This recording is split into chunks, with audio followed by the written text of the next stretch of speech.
Mula sa punto po ito, makakausap po natin si DSWD Assistant Secretary Irene Dumlao. Magandang umaga po, ASEC Irene.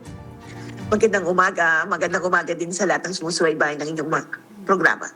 Thank you so much po again, Ma'am, sa pagpapaunlak sa amin sa 13 Morning sa IBC 13. Ma'am, kamusta po ang hakbang na ginagawa ngayon ng DSWD matapos po itong habagat, pati na itong mga nagdaang pong bagyo?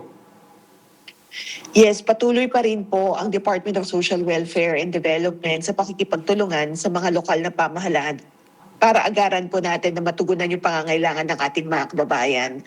Patuloy pa rin po tayong nagpapahatid ng augmentation support kung saan nga po nasa mahigit 688,000 na mga family food packs na ang na-release ng DSWD mula sa ating po mga warehouses na na-distribute natin ito sa mga local government units na siya rin naman pong naipamahagi dun sa kanilang nasasakupan. Apart from the family food packs, nakapag-distribute na rin tayo ng mga ready-to-eat food boxes, non-food items, and financial assistance para doon sa mga kababayan natin na, nakakalungkot ay may mga pumusay po ng mga family members dahil nga po sa mga aksidente o sa mga landslides.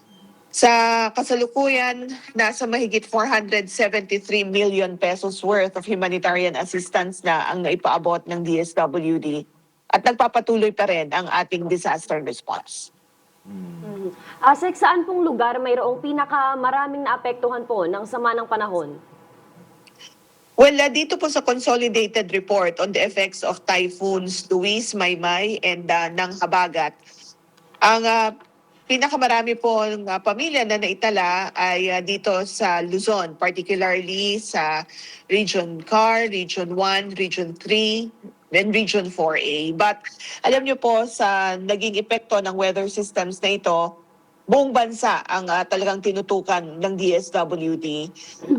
Kaya nga po naka-activate lahat ng ating mga quick response teams at naka-monitor tayo sa lahat ng mga lugar para yung mga request ng mga local government units ay ating pong agaran na matugunan. Alinsunod na rin sa kautusan ng Pangulong Marcos Jr.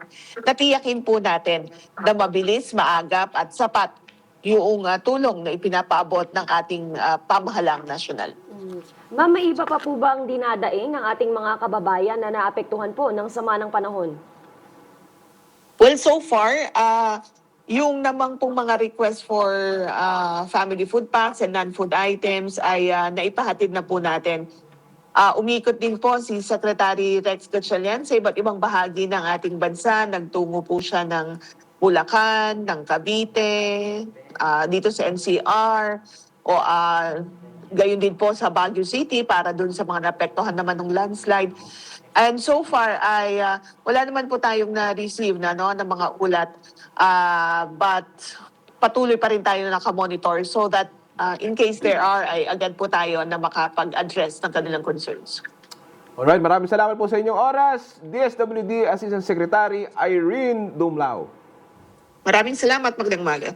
Hey,